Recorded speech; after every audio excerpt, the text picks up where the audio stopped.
Eh, ang dilim-dilim, paano kung umulan? Ay, naku. O, sana pinagpabukas mo na lang yan. Hindi pwede. Kailangan masoli ko to kay Mrs. Abela. Kailangan kong makapaningin. Wala tayong pang-ulam. Eh, mukhang uulan eh, oh. Ako, Eh, hindi paano mo... mo patutuyuin ngayon yan? Madilim lang yung panahon. Oh. Ay, naku, akin na nga yung bata para makaalis ka na. Ayan. Naku. Naku, umulan lang nga. Ayan, sabi ko na sa'yo. Ang labada ko. Ay, naku. Patay. Aalis ka pa ba? Ang lakas-lakas ng ulan. Oo, eh, pinatatawag ako ni Mr. Martinez sa eskwelahan. Eh, wala namang pasok ngayon na. Bakit kailangan nila ng janitor? Eh, paano eh, meron daw darating na bisita sa Lunes. Kailangan daw linisin yung mga classroom. Huwag kang mag-alala. Siguro hindi ako abutin ng maghapon doon. Basta mag-ingat ka, ha? Ay, dumaan ka muna sa tindahan pag uwi mo. Bumili ka ng gatas ng bata, ha? Kahit Oo. isang karton lang. Hindi ako nakapamili kasi ng gulay, eh. Makakuha ng konting sustansya naman itong bunso mo. Kaya mo, baka sakaling makabalik din ako. Ay, lakas ng ulan. Oh, sige, iduyan mo na. Matutulog na, oh. Sige. Eh, mag-ingat ka, ha? Oo. Huwag kang paulan. Ikaw kunyari yung sundalo. Ako na naman. Mas bata ka sa akin. Kaya dapat sundin mo ako. Ako tagagamot ng sundalo. Ayoko nga. Sige, papauwi kita sa inyo. Ayoko, wala akong klaro sa bahay. Kaya ikaw yung sundalo. Sige na nga. Ako, anak, isara mo nga yung bintana. Ang lakas-lakas ng ulan. Opo, Nay. Nay, tapos na po ba kayong maglaba? Ay, hindi pa. Huminto muna ako. Ang lakas ng ulan sa labas. Nay, magsasaing na ho ba ako? Ay, oo nga pala. Magsayin ka na isa't kalahating gata na, ha? Hindi dito kakain ng tatay mo. Opo. Nay, Ano yun? love you. Ay, naku, Nay, sip-sip yan. Naku, nagsilos tong si Kuya Sina. Maglaro na kayo ni Rolando.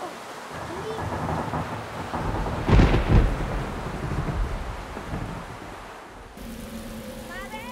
Oh! Maring Ina! Maring Lucy, nandito ako! Kumanang pa doon, napagyo yata! Naku! Baka! Hindi naman ako nakakapakinig ng balita eh. Ay! Ako rin eh! Kumusta ba yung anak ko dyan?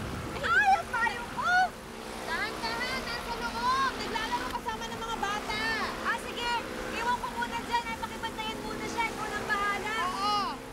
Dahil sa kagustuhang matapos ang mga tanggap na labada at mabayaran na, pilit na tinapos ni Lina ang paglalaba sa kabila ng napakalakas na hangin at ulan.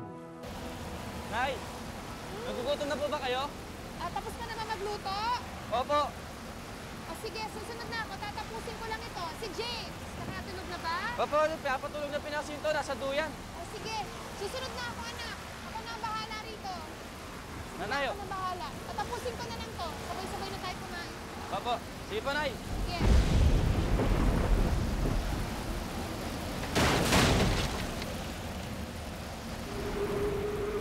Ano nangyari?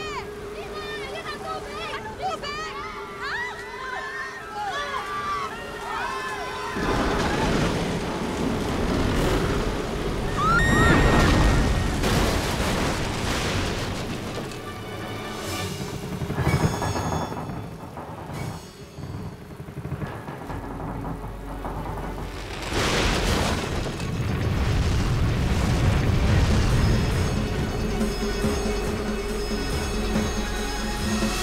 Agad na nakarating kay Roberto ang nangyari sa kanilang lugar. Dali-dali siyang umuwi at nagulat sa nadatnan.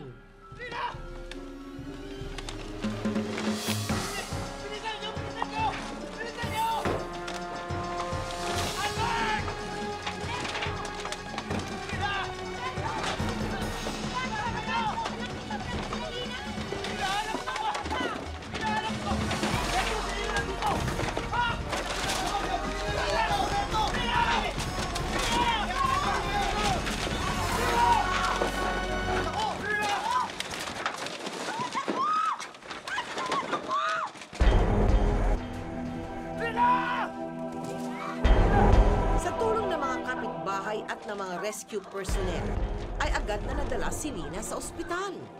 Agad namang binalikan ni Roberto ang kanilang lugar upang hanapin naman ang kanilang mga anak.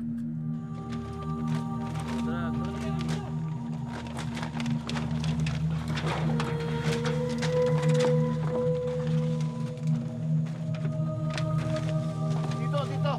Sige mo dyan.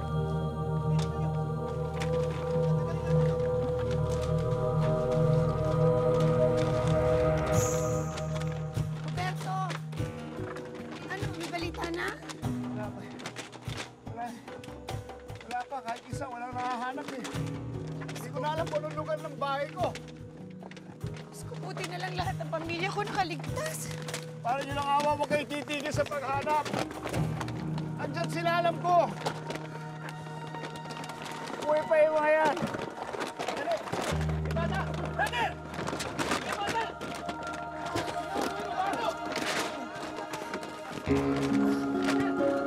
Ibata! Sinto! Eh, siya Sinto yan. Sinto! Hoy! Tulungan mo kami! Sinto! Isa! Pabila! Mag-alas 8 na ng gabi nang mahanap ang mga bangkay ng lahat ng mga anak ni na Roberto at Lina, kasama ang bangkay ng kalaro nilang si Rolando.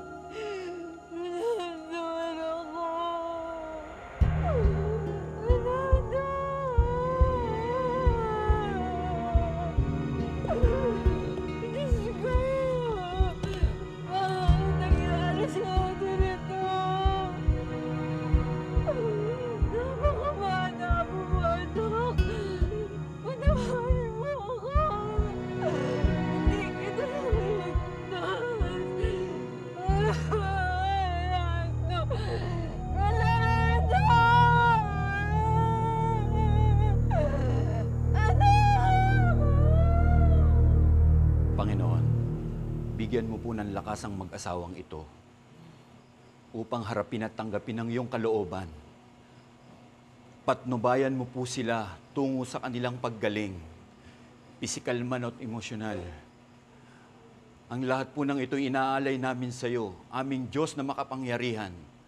Sa ngalan ni Jesus. Amen. Amen. Salamat, Brother Alfonso. Brother Roberto, pinararating din ng mga kapatid natin sa ating gawain ang kanilang pakiramay. Salamat. Oh, paano, brother? Mauna na kami sa'yo. Ano na kami, ha, brother? Maraming salamat sa inyo. Sige. Ingat.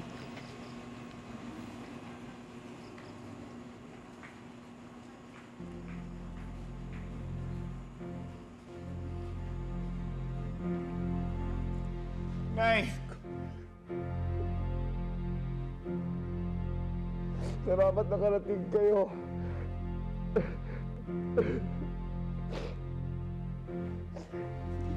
Nabalitaan ko nangyari.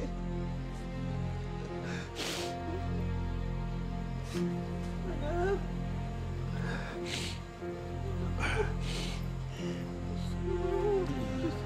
Ano ito nangyari?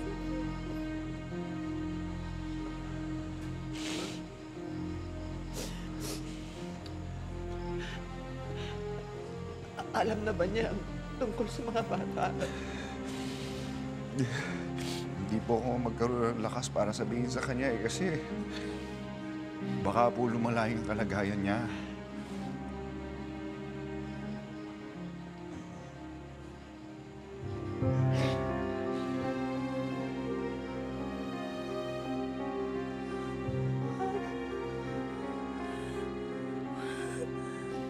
Ina.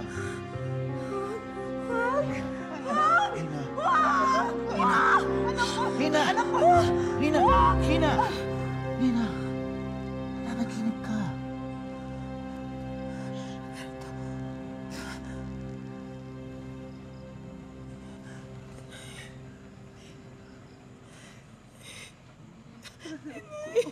Ay ko.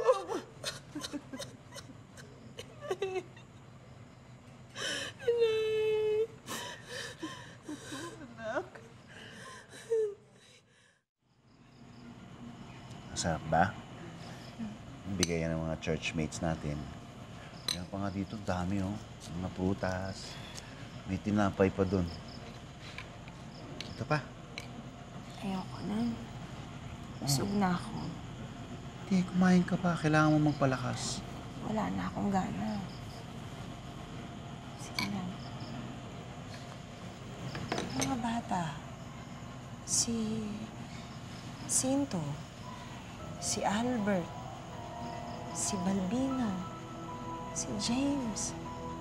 Bakit hindi nila ako dinadalaw? Gusto ko sila makita. Ano kasi, hindi pa raw sila pwedeng dumalaw, sabi ni Doc. Bakit naman? Kasi, baka daw makasama sa'yo. Baka may makuha kang infeksyon. Kaya mo sasabihin ko kay Doc, tatanong ko sa kanya kung kailan sila pwedeng dumalaw. Miss na miss ko na ang mga anak natin. Sabik na ako makita sila. Upang hindi lumala ang kalagayan ni Lina, hindi muna ipinaalam ni Roberto sa asawa ang balitang patay na ang lahat ng kanilang mga anak. Pambili ko po tayo. Nay, huwag kang mag-alala kasi parating na yung mga churchmates namin. Nagpabili na ako ng pandagdag na merienda para sa lamay. Para di sa mga naglalamay. Salamat ha. Hindi na ibang turing mo sa kanila. Ay, wala po. Ay, magandang gabi po. Gabi po. Magandang gabi, Pastor. Nakikiramay po ako. Salamat po. Nakikiramay po kami. Ay, salamat. po, Pastor. Ay, gabi gabi. Gusto si Roberto.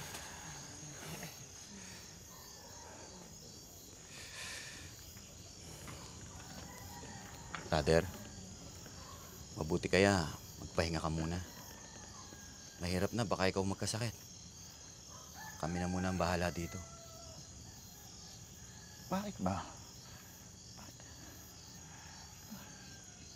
Bakit pag ginawa ng Diyos to sa pamilya ko?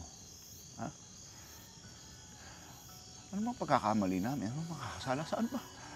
Ano bang parusa ang pinagbabayaran namin ngayon? Ha? Brother, huwag mo sabihin yan. Wala kang kasalanan. Wala eh. Bakit? Bakit ito nangyari? Ha? Bakit? Bakit ang pamilya ko? Ha? Bakit? Roberto! Roberto!